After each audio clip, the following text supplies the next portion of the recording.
Item ಯಾವುದೇ ಇರಲಿ try ಮಾಡಿ ಆಚಿ ಚಿಕನ್ ಮಸಾಲಾ. ಉಚಿತ ಬಸ್ ಪ್ರಯಾಣಕ್ಕೆ ಇನ್ಮುಂದೆ ವೋಟರ್ ಐಡಿ ಕಡ್ಡಾಯಗೊಳಿಸಲಾಗುತ್ತೆ. ಶಕ್ತಿ ಯೋಜನೆ ದುರ್ಬಳಕೆ ಆಗ್ತಾ ಇರೋದನ್ನ ತಡೆಗೆ ಸರ್ಕಾರದಿಂದ ಬಿಗಿ ಕ್ರಮವನ್ನ ತೆಗೆದುಕೊಳ್ಳಲಾಗಿದೆ. ನಕಲಿ ದಾಖಲೆಯನ್ನು ಬಳಕೆ ಮಾಡಿ ಪ್ರಯಾಣಿಸುವವರಿಗೆ ಈಗ ಬ್ರೇಕ್ ಬೀಳುತ್ತೆ.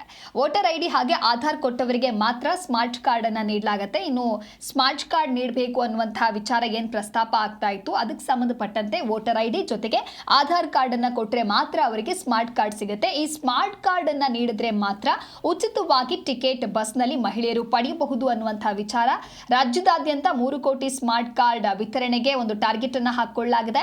ಮೊದಲ ಹಂತದಲ್ಲಿ ಬೆಂಗಳೂರಿನ ಬಿಎಂಟಿಸಿ ವ್ಯಾಪ್ತಿಯಲ್ಲಿ ಇದನ್ನು ಜಾರಿಗೊಳಿಸಲಾಗುತ್ತೆ. ಸ್ಮಾರ್ಟ್ ಕಾರ್ಡ್ ರೀಡ್ ಮಾಡೋದಕ್ಕೆ ಸುಧಾರಿತ ATM ಯಂತ್ರಗಳನ್ನು ಕೂಡ ರೂಪಿಸಲಾಗಿದೆ.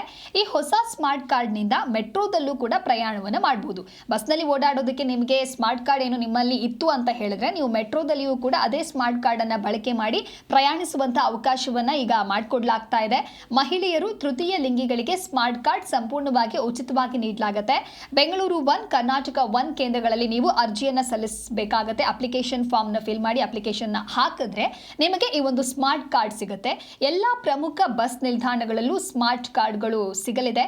ಆದರೆ ವೋಟರ್ ಐಡಿ ಮತ್ತೆ ಆಧಾರ್ ಕಾರ್ಡ್ ಅನ್ನ ನೀವು ಕೊಟ್ಟರೆ ಮಾತ್ರ ನಿಮಗೆ ಸ್ಮಾರ್ಟ್ ಕಾರ್ಡ್ ಸಿಗುತ್ತೆ ಅನ್ನುವಂತಹ ವಿಚಾರ ಈಗ ಬೆಳಕಿಗೆ ಬಂದಿದ್ದು. ಈ ರೀತಿಯಾದಂತಹ ಒಂದು ಕ್ರಮವನ್ನ ತೆಗೆದುಕೊಳ್ಳಲಾಗಿದೆ. ಜೊತೆಗೆ ಬೇರೆಯವರು ಕೂಡ ಅಂದ್ರೆ ಆಧಾರ್ ಕಾರ್ಡ್ ಇಲ್ಲದೆ ಅಥವಾ ಬೇರೆ ಫೇಕ್ ಡಾಕ್ಯುಮೆಂಟ್ಸ್ ಅನ್ನ ಕೊಟ್ಟು ಬೇರೆ ಆಧಾರ್ ಕಾರ್ಡ್ ಅನ್ನ ತೋರಿಸಿ ಈಗೇನು ಉಚಿತವಾಗಿ ಪ್ರಯಾಣವನ್ನು ಮಾಡ್ತಾ ಇದ್ದಾರೆ ಅದಕ್ಕೆ ಬ್ರೇಕ್ ಹಾಕಬೇಕು ಅನ್ನುವಂಥ ನಿಟ್ಟಿನಲ್ಲಿ ಸರ್ಕಾರ ಇದೀಗ ಈ ರೀತಿಯಾದಂತಹ ಪ್ಲಾನ್ ರೂಪಿಸಿದೆ.